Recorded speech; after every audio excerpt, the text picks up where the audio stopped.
Eons ago that the Ravens got slammed by the Cincinnati Bengals and the season ended, and we haven't even gotten to the playoffs yet. Luke Jones joins us now to not only preview these wild card games this weekend, which are less than appetizing in many respects, especially with our team not being in it, but it's been a very, very eventful week out at the Castle, and next week is sure to be even more eventful as the owner speaks on Tuesday. Luke, it never ends there, and when they lose, sometimes I think it's more busy than when they win, quite frankly, because these are not the kind of press conferences that make John Harbaugh comfortable.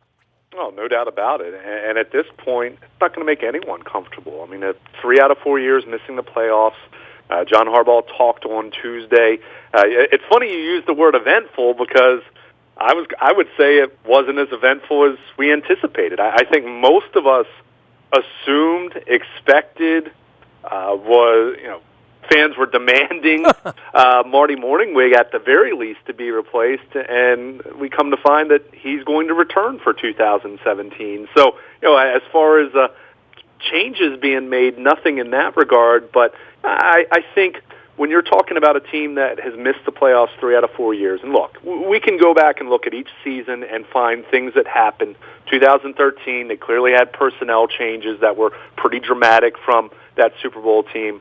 2014, things went well. They brought in Gary Kubiak, they brought in Steve Smith, and this team looked like it was set to be back where it was accustomed to being after the 2013 hiccup. And last year, injuries, some personnel losses that they had after the 14 season, guys like Pernell McPhee, Torrey Smith, guys that were productive players that they didn't replace. And players that were good enough that they got $8 million somewhere else. Oh, now, no doubt. You can argue, how good those players were, that they weren't Ray Lewis or that they weren't Ed Reed, but that's really hard to go draft Paul Krugers and Art Joneses and Donnell Ellerbys and have them turn out to be really good football players, so good that they get that money elsewhere and then watch them have to leave. And then, in retrospect, you look back and say, in most cases, the Ravens have only enhanced the richness of these players. Most of them never went anywhere else. Over 21 years now, with the body of work of the Ed Hartwells and the Jamie Sharpers who went somewhere else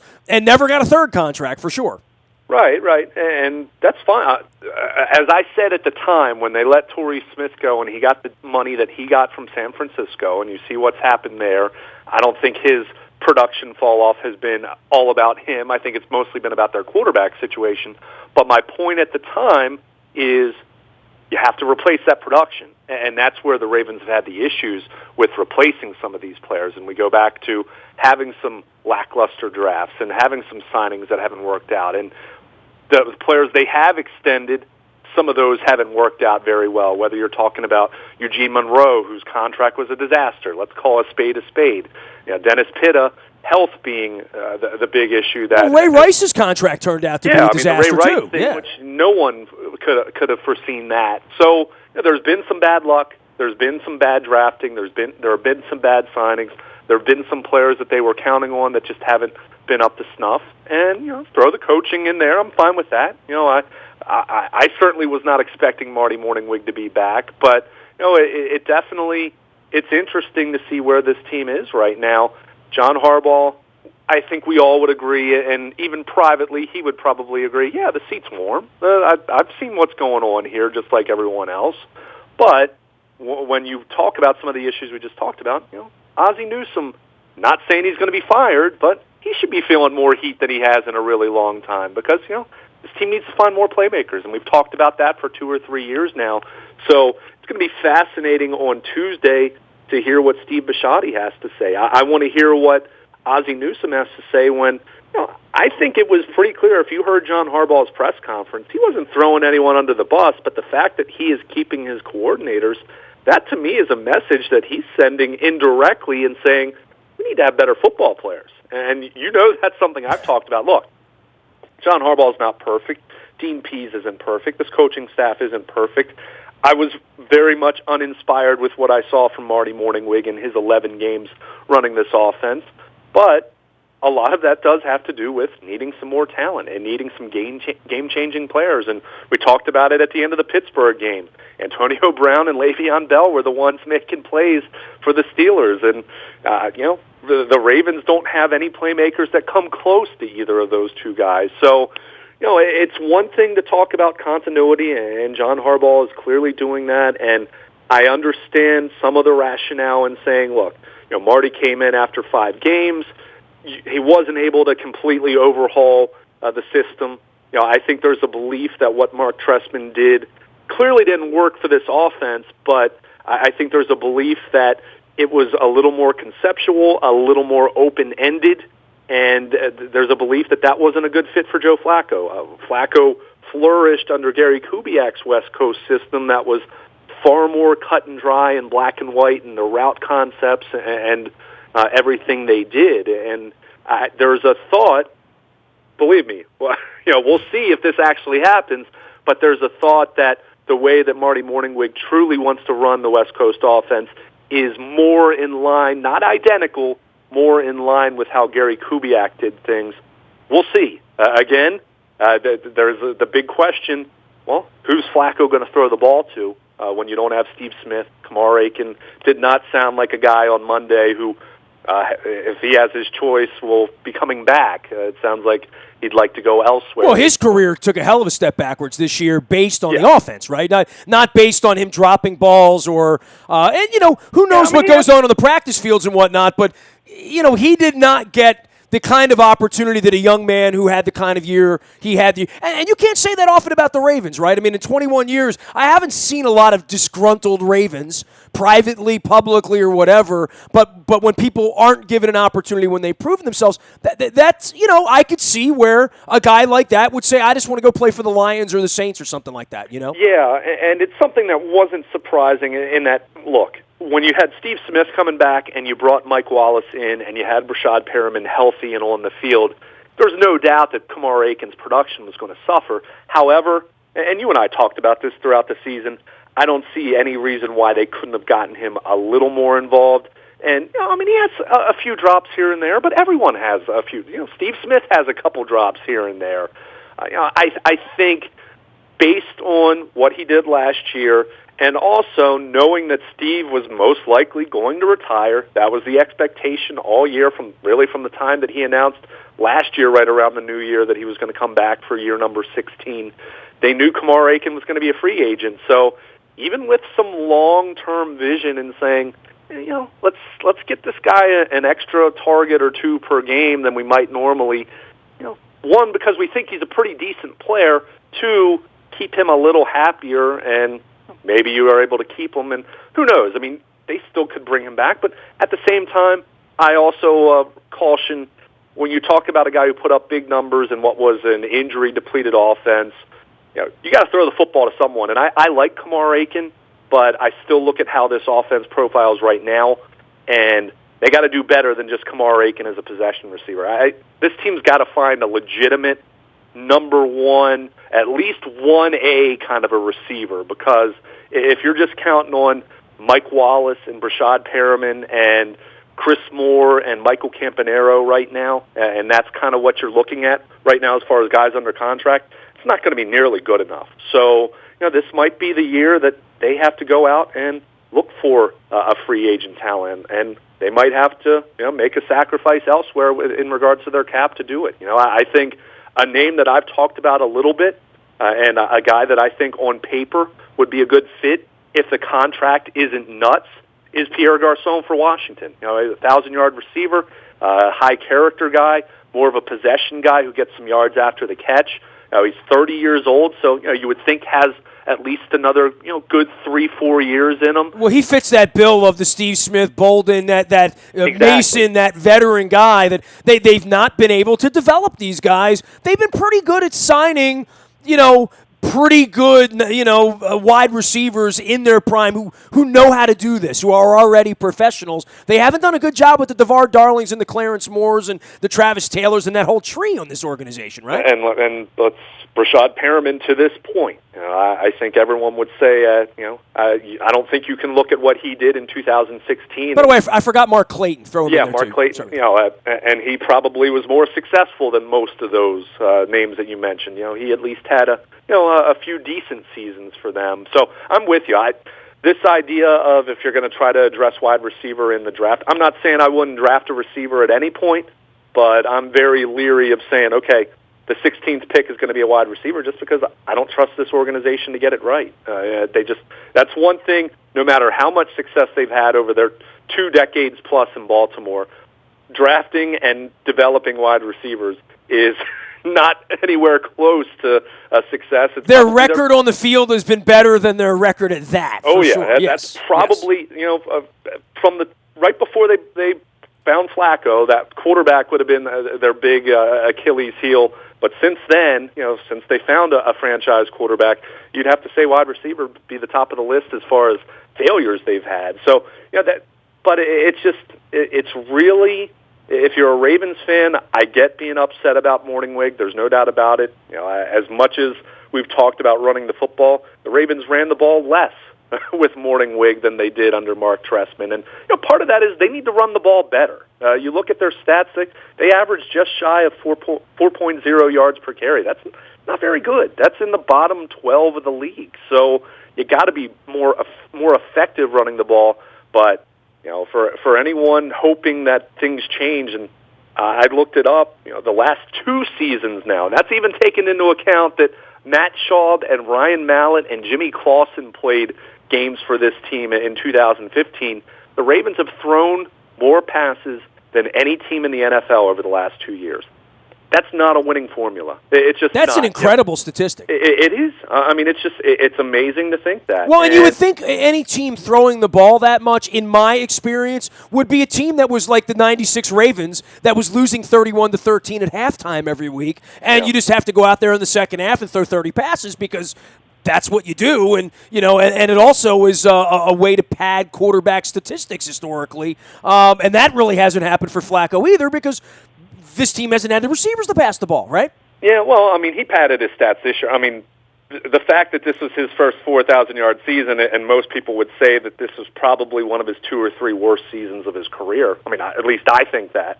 But strangely enough, they weren't playing from behind a lot, or not behind in a way that you would say, well, we're down 17 points, we got to go throw the ball. Maybe in Cleveland they were, but they didn't play football that way. It really has been a curious transition out of Kubiak land into wherever we are right now, right? Which is not making the playoffs 2 years in a row. Well, yeah, that's being the obvious point, but it's interesting you mentioned that because I actually wrote a piece last year, it's probably January or February, and I went back and looked, and sites like Football Outsiders, they collect all the data as far as time of possession when you're ahead in games, time of possession when you're behind, different things like that of that nature. Now, last year they were behind a lot, and that was a big reason why they didn't run the ball, and they didn't run the ball very effectively. But you're right, this year they weren't leading the league in time, leading in games, but they were up there. It's not as though this was. You're right. This isn't a team that was playing from behind. Dude, we talked about this. Flacco had game-winning drives 3 or 4 times this year,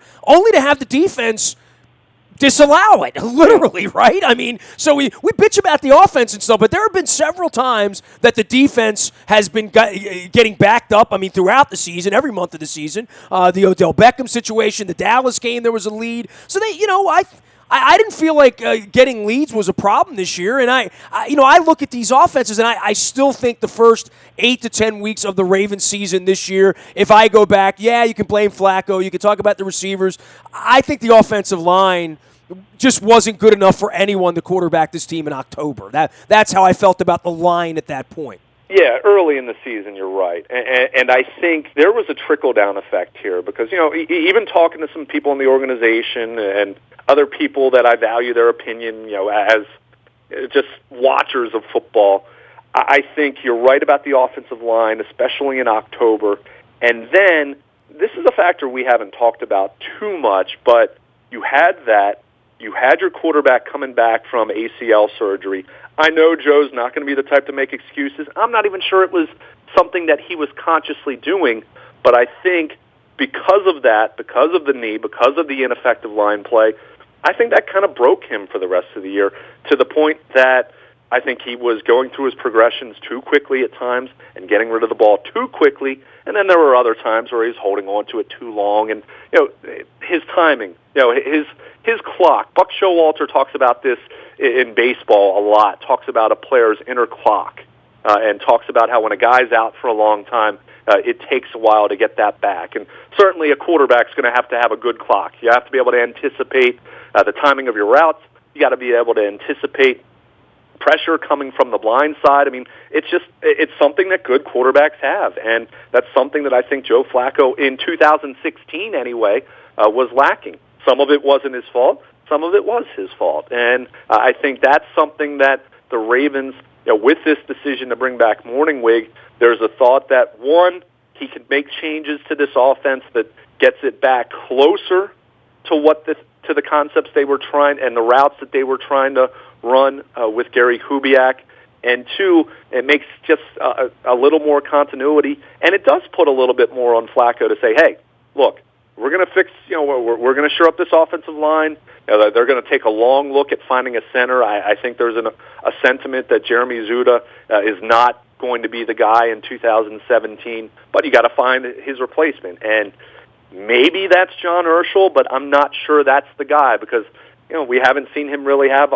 opportunities to replace Zuda at this point. He played last year toward the end of the year and didn't play particularly It well. looked like his agent had more confidence in getting him Bose commercials than the team had and getting him on the field. It really is incredible that, I thought he was a burgeoning star, and the Ravens, week after week after week, said, we don't want you on the field. I don't know what to say to that, Well, and I will say, he had the shoulder issue in training camp, and when you're a young player that they're preparing to get on the field and to play and to potentially start, I don't know how much of that factored in, but getting back to the point about the center, this team struggled at the center position since Matt Burke retired. It's just it's one of the factors that we don't talk about a whole lot. And Zuda was okay his first year here, stabilized things after they had the Gino Gradkowski mess in 2013.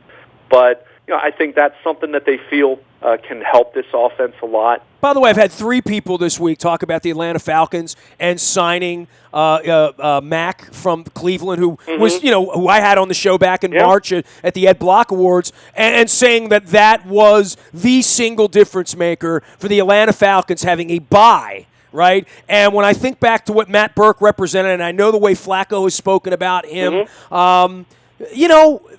that's one thing they could have done, right? And I'm not saying with Kelechi going out the back door, and I know it wouldn't have been a cheap signing, but, they went draft with the left tackle, and Alex Mack was out there, who was the best center in the game. That's a pretty important thing for Joe, I think, right?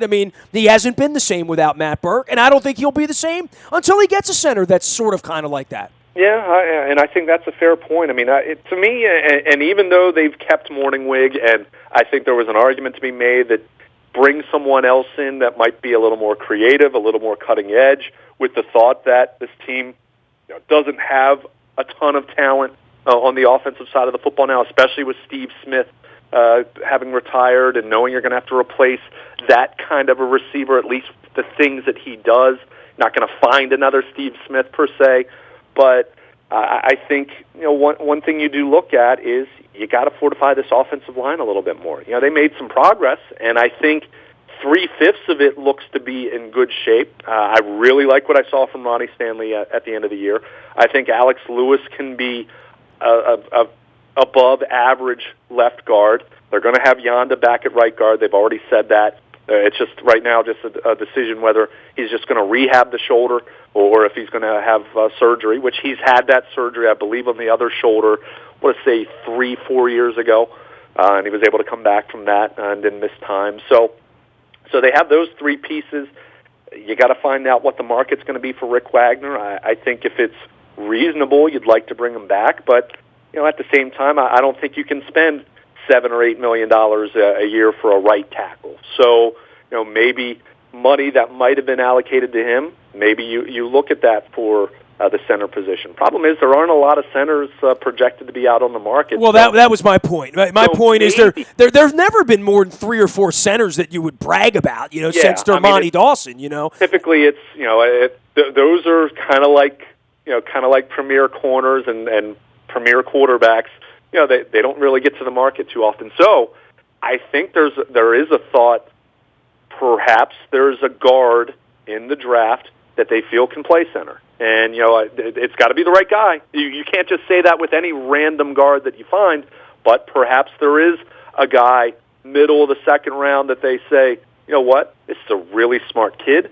We think he can play center. And maybe they put him through a workout and they try some of those things, and maybe they go that route. By the way, Alex Mack got $9 million a year to be the best center in the game. $28 million in guaranteed money, 5 years, $45 million. So yeah, obviously the Ravens didn't have that money last year with Kelechi Osemele and their situation, but that's also been an issue is they haven't been able to go out and get the best players in the marketplace, and they haven't been able to draft them either. And somewhere between now and September, whatever the date is, 8th or 10th, whenever they're playing next year, they're going to come. Somebody's going to be snapping the ball, and Ozzie more than anything probably has a price on all of these spots as much as anything, and where the cap money's coming from here, and the Doomerville and the Ladarius Webb, and where they are in restructuring some deals. There's a lot of work to be done here, man, and it's all kind of intertwined. And if we sit here the first week, it almost makes your head hurt a little bit, doesn't it?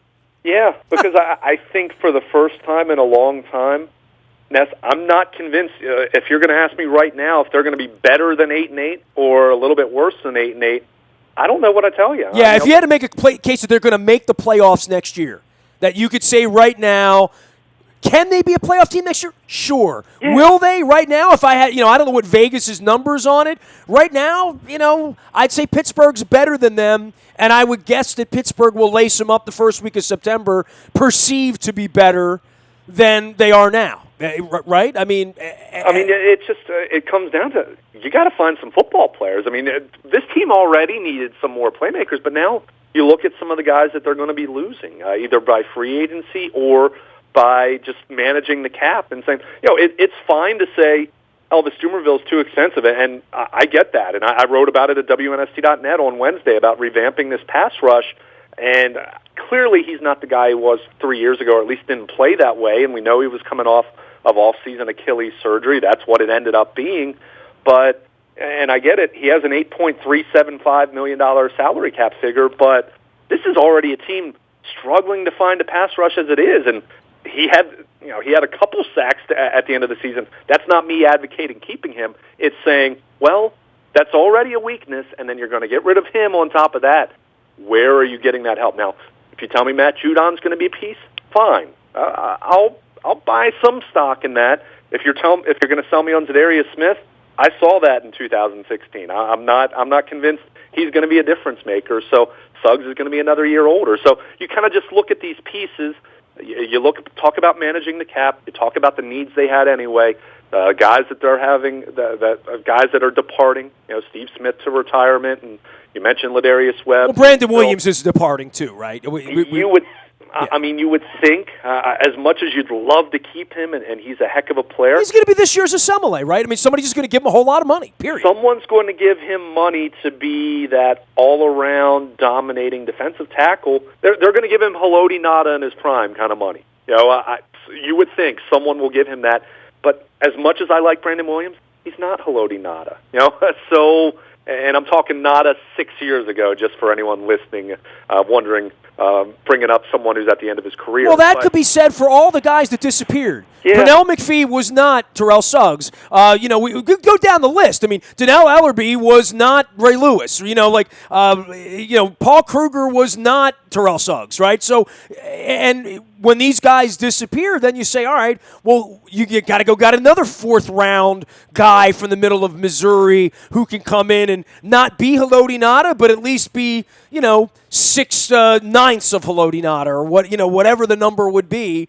And then what does that cost you against the cap? And we're chatting with Luke Jones, by the way. He's Baltimore Luke out on Twitter, and Luke at WNST.net. Man, we're going to be going after this for months, right? I mean, we're going to be talking about this at the Super Bowl all week. We're going to be talking about this at the Combine. What's the upshot of the Bisciotti thing on Tuesday, as you see it? I mean, if there's no changes politically inside the organization, this is Harbaugh saying, you know what? If next year we go 6-10 and I get fired, I'm going to get fired with Marty and Dean and Jerry, and that's the way this is going to go down, because that's sort of the way it felt to me. I think so, too. I think there's some of that. I think there's a sense of they need better players. To me, that's a signal from Harbaugh that he feels it's more personnel, because if he felt it was all coaching, he probably would have been more inclined to make some coaching changes. And, I mean, it's funny how this was perceived, because some people said it's the safe thing to do, whereas other people said it's the risky thing to do, because if John had brought in another offensive coordinator, what does that do? That gives him another potential, and I hate using the word scapegoat, but you can view it that way. You bring in another Mark Trestman type and it doesn't work, then John can point to that guy and say, hey, I brought in another coordinator and didn't work out. Well, let me just say this on that. If John can hire anybody he wants, right? There's a lot of guys unemployed right now, right? Jed Fish just went from his brother out to UCLA, and, through the NFL, there's North Turner. We can go down the list of all the fired coordinators out there that John could interview, bring in, maybe make a change. John didn't want to do it. I mean, John's in charge of that department, right? It would have been very easy to throw Dean's getting a little older. I want to freshen things up here. Suggs is going to be leaving soon. John didn't want to do that. John's a hard head to begin with. We all know that, and I'm in full agreement. But I got to tip my cap to John on this one, is saying, well, these are my guys, and I've been here 10 years, and I've got stripes on my sleeve. These are the guys I'm going to go down with, or whatever. So to some degree, I have great admiration for John to say, we're going to do it with these guys. Okay, well then let's go do it with these guys. He has conviction. I think that's one thing everyone can say. I'll throw this out there, though. And someone brought this up to me, and no one within the organization, but I thought it was an interesting thought. Look at this team from the outside, just like we are. And anyone else around the league looks at the Ravens right now. I'm not convinced, at least talking about a coordinator job on John Harbaugh's team right now, knowing that this offense was really bad, knowing that Joe Flacco did not play particularly well, knowing that you've lost Steve Smith, knowing that there's a perception of what you just said. If you don't make the playoffs next year, you would think you're all going to be unemployed, right? So literally. From that thought, Ness, was John able to go out and hire whoever he wanted? Were there some individuals that might say, you know what? I'm not sure that's the best fit for me right now. Yeah, I'm going to go live there for 9 months, and, we win 6 games next year, I'm out of work again, right? Yeah, so I think for the first time in a long time, and look, that's not me saying that this is a terrible job or this is a terrible place to work. There's some terrible jobs out there. I've seen them. But, there are, no doubt. But compared to the standard and the shine that this organization is used to having, it has taken a couple hits the last couple of years. And if you're talking specifically offensive coordinator, knowing that there wasn't a particularly good running game this year, knowing that Steve Smith is gone, knowing that Joe Flacco didn't play his best football in 2016, knowing that there has been some inconsistency on the offensive line, there might be some individuals. And I'm not saying they wouldn't have been able to go out and hire a quality coordinator. That's not what I'm saying at all. What I'm saying is there a thought that John had a list of 3 or 4 guys, and maybe he put some feelers out there behind closed channels, and maybe a couple guys, their agents got back to them or representatives got back to them and said, you know what, I'm good where I am right now. And I don't think that would be a stunning development because of the perception right now of what you just said a few minutes ago. Team goes 7-9 next year and misses the playoffs. I think most people, even though we all expected Morningwing to be gone, so who knows? Maybe Steve Bisciotti's not thinking that, but I think there's a perspective that that this could be a 1-year live or die kind of situation. And if we're getting toward the end anyway with Harbaugh, right? I mean, like, he's closer to the end than the beginning, 9.5 years into this, right? So, sure, and I think everybody sort of perceives it that way. And whether there's a second life or not probably depends on the 2017 Ravens. And if you flew in from above at 50,000 feet, you'd look and say, decorated coach, 9 years, won a championship, but that was 4 years ago with a whole different administration of people. He's had all sorts of coordinators come through here and get jobs. As Billick once said, I'm not going to let the U-Haul come into the back here and take all my coaches out the back door. But over time, that has happened here, right? Whether it's Kubiak, Pagano, we just go through the list. I mean, it's a feather in the cap of Harbaugh and his coaching tree that he now has one. But, John, this is a tough time for John right now, and I think it's going to be a tough year. I think John's going to be not eggshelly because I think he's a decorated guy, and I think if he got thrown out of here next year, someone would love to. Arizona Cardinals would love to have him 2 years from now, right? And I think he would get another job, but there is there is an expiration on the turkey at some point, and this year feels like there's an incredible urgency for where Joe Flacco is in his career. So I think John's going to rally around all that. And I think John, Joe, all these guys that have known success, this will be an interesting 9 months. But they all realize that they're all going home with their feelings hurt this year. All of them. And, that's not such a bad thing, I don't think. And it's from our perspective to talk about it, it certainly is eye-opening because Ozzie Newsome in this organization has made winning look easy around here. And when you see Belichick take his week off this week and put his feet up and, next week they're going to go after it again, Belichick will probably never go after it without Tom Brady, right? Like, we'll never know what Belichick would look like, having to try to rebuild something. But, that Patriot thing's getting close to the end, too. So, yeah, and it's, it is going to be really interesting. And I'll go back to a point I made before.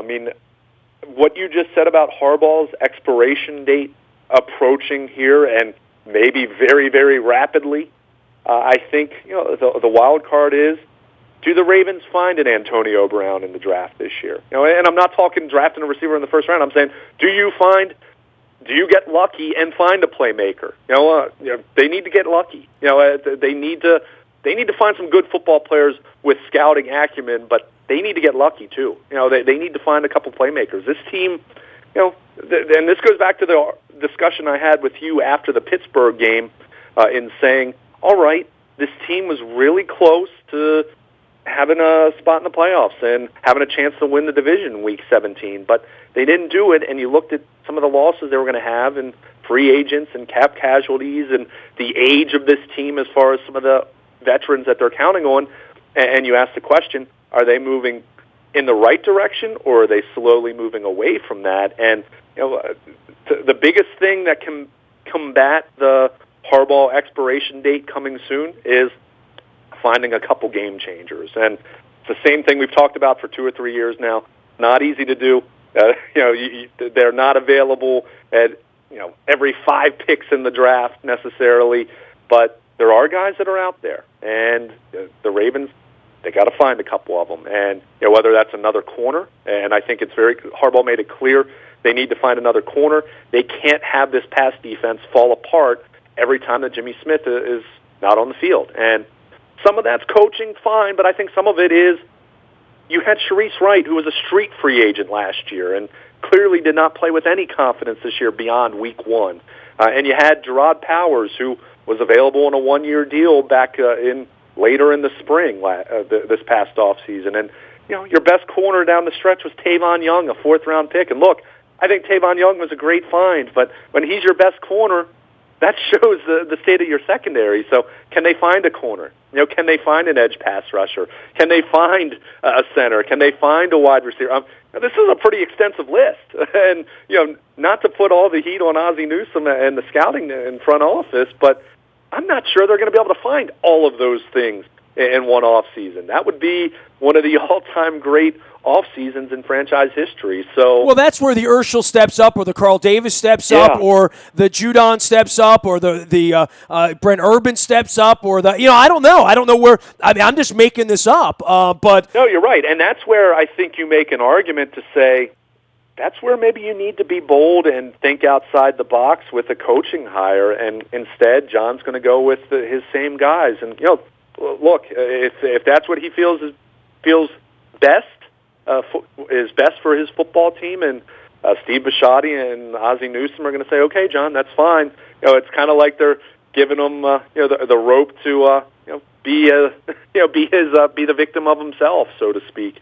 And he'll be fine if he gets fired a year from now. He'll just be absolutely fine. He'll get a job elsewhere. And the Ravens will be hard pressed to find somebody as good as him and Billick as they have had around here. I remember it feels like yesterday Steve's press conference where he's in tears firing Brian and saying, "I hope to find the next great coach." Well, he found the next pretty damn good coach. I'll tell you that, right? He did. There's no doubt. And you can't let that fear or that challenge prevent you from making a change if this thing doesn't get any better next year. I think maybe at that point you just say, it's time. Well, they're all burrowed in now, right? I mean, we're going to find that out on Tuesday when Bisciotti speaks. They don't want to be having this press conference again next year because I think they all realize, down to DeCosta, Ozzie, all of them, if they're 6-10 next year after they've rallied the troops here with a 31-year-old veteran quarterback making $25 million, and they've had 9 drafts since then, and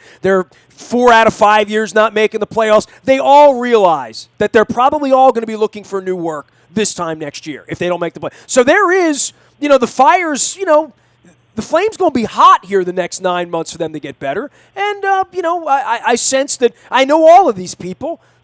We'll see if they answer the bell. They always have before, right? Yeah, they have. And I think, a lot of this, and I mentioned this a little bit earlier in our conversation, but they need a better version of Joe Flacco, too. And look, all those other issues we talked about are fair, and they need to shore up the offensive line. They need to, 1, commit to run the ball more, 2, more importantly, run the ball better than they have the last couple years when they do run between the tackles. They need to find a receiver, but they also need a better version of Joe Flacco. And I think he even acknowledged that, and he even talked about it on Monday, something that's been talked about for years and at times been overblown, other times maybe a legitimate thing that could help. He talked about getting together with some of these young receivers like Brashad Perriman in the offseason a little bit. And look, I'm not saying that turns a 6-10 team into a 11-5 team, but it's hard to see downside for that either. So, maybe that was a little concession from Joe Flacco, so to speak, that, I need to be better as well. And I think every member of this organization, from players to coaches to front office to scouts to GM to, and it starts at the top with ownership. And I'm guessing Steve Bisciotti is going to convey that kind of a message that he needs to be better, and it trickles down from there. But if they stumble into London and they leave London 1-4, you know what I mean? Then all hell breaks loose around here for 3 months, leading up to Ozzie, Eric, the scouting staff, Joe. Steve's never made that hire before. Steve's never had to think about who would run my operation, and I promise you, Steve's thinking about that now. Maybe Eric, right? But other than that, Steve has never had to sit around and think about that in the same way that Ozzie, when he had Brian Billick, never had to sit around and think about, well, which coach would I hire if Brian, went off the side of the boat, all right? And that's something that Jacksonville and, Washington and all these other places, they sit around and think about this all the time. Who's going to run my football team, right? And never had to worry about that around here. Yeah, and what you just, the point you made a couple minutes ago in that, these guys in the past have risen to the occasion, I think is well-founded. And that's where you do say that, I'm not saying everyone's lame duck. I think everyone, including John Harbaugh, has a chance to get this thing turned around. And, it's not as though they're starting from nothing. I've said all along, I think there are a lot of nice pieces on this roster, but they're still lacking those high-end, high-impact, game-changing kind of players. And at some point, you got to find them. And that's why, as much as so many people, whether media, fans, just outside observers, you always hear about blaming coaching. And look, there's a perception, and I'm not saying this is a correct perception, but this is a perception that John Harbaugh has become an idiot 4 years after the Super Bowl. I'm just, that's a perception you hear. But, and I don't feel that way, by the way. I'm just conveying that perception that a lot of people have or try to express. My thought is, and I've said this to you, what exactly has Ozzie Newsome in this front office and this scouting department brought to the table since Super Bowl 47? Some nice players here and there. If C.J. Mosley, a two-time Pro Bowl inside linebacker. They've Kyle Juszczyk, a Pro Bowl fullback. They've held on to some key guys like a Marshall Yanda, guys that they had prior to that. But as much as you want to just blame coaching,